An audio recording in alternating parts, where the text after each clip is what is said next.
Perkenalkan, nama saya Zulfa Archika Nifadini dari kelas 11 MIPA 4. Di sini saya akan menjelaskan tentang perang menentang kolonialisme Belanda. Yang pertama yaitu ada perlawanan melawan Portugis dan VOC. Setelah Malaka jatuh ke tangan Portugis pada tahun 1511, membuat Kesultanan Aceh mendapat pengaruh baik dari segi perdagangan yang ramai dan pesat menggantikan Malaka. Perkembangan Aceh ini dianggap sebagai ancaman oleh Portugis. Serangan pada tahun 1629 oleh Sultan Iskandar Muda terhadap Portugis membuat Portugis kewalahan. Namun, serangan tersebut belum berhasil mengalahkan Portugis dan mengusirnya dari Malaka.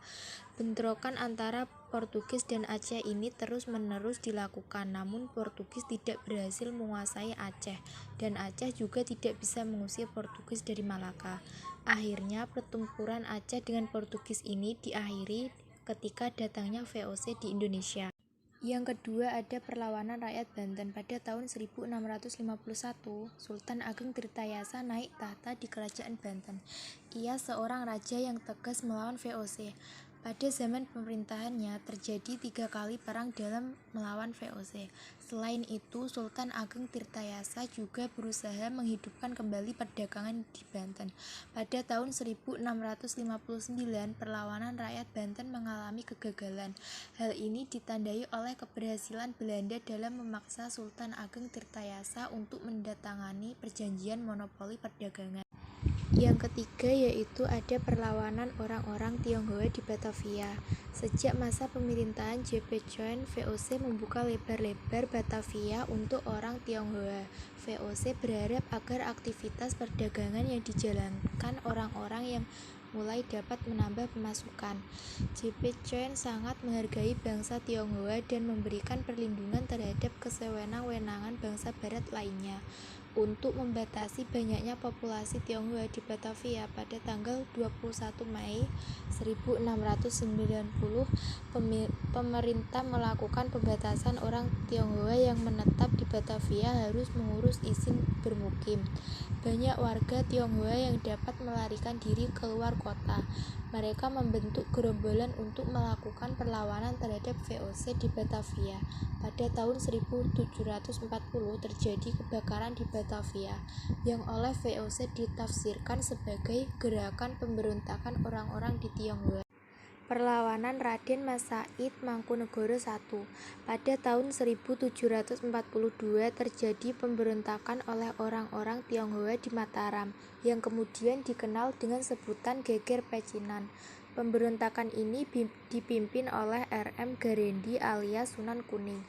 Perundingan membawa kesepakatan yang disebut Perjanjian Salatiga tanggal 17 Maret 1757.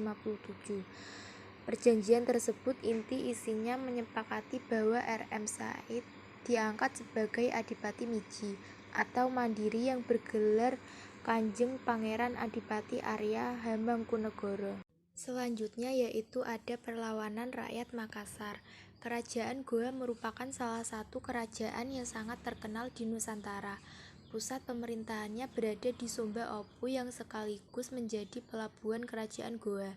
Pelabuhan Sumba Opu memiliki posisi yang strategis dalam jalur perdagangan internasional. Pada tahun 1634, VOC melakukan blokade terhadap pelabuhan Sumba Opu dan kapal-kapal VOC. Diperintahkan untuk merusak dan menangkap kapal-kapal pribumi atau kapal-kapal asing. Perlawanan rakyat Riau. Perlawanan kerajaan Siak Sri Indrapura terhadap VOC pernah dilakukan Sultan Abdul Jalil Rahmatsyah karena kongsi dagang tersebut bermaksud untuk menguasai wilayah tersebut. Setelah berhasil menguasai Malaka, setelah berhasil merebut Johor, ia membuat benteng pertahanan di Pulau Bintan. Kepemimpinan Sultan Abdul Jalil Rahmatsyah digantikan oleh putranya yaitu Muhammad Abdul Jalil Muzaffar Shah yang juga anti VOC di Malaka. Pada masa pemerintahannya, pimpinan pasukan perang dipegang oleh Raja Indra Pahlawan tahun 1751 berkobar kembali peperangan melawan VOC untuk melemahkan pertahanan Syiah. VOC melakukan blokade Sungai Indragiri, Kampar, sampai Pulau Guntung yang berada di muara Sungai Syiah. Selanjutnya yaitu ada perlawanan rakyat Mataram. Sultan Agung adalah raja yang paling terkenal dari kerajaan Mataram. Pada masa pemerintahan Sultan Agung, Mataram mencapai zaman keemasan. Cita-cita Sultan Agung antara lain mempersatukan seluruh tanah Jawa dan mengusir kekuasaan asing dari bumi Nusantara.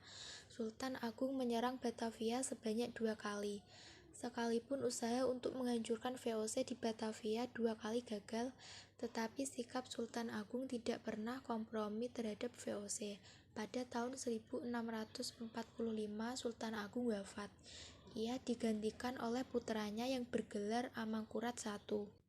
Yang terakhir yaitu ada perlawanan rakyat Maluku. Portugis datang ke Maluku pada tahun 1521 dengan memusatkan kekuasaan di Ternate. Kemudian disusul dengan bangsa Spanyol dengan memusatkan kedudukan di Tidore.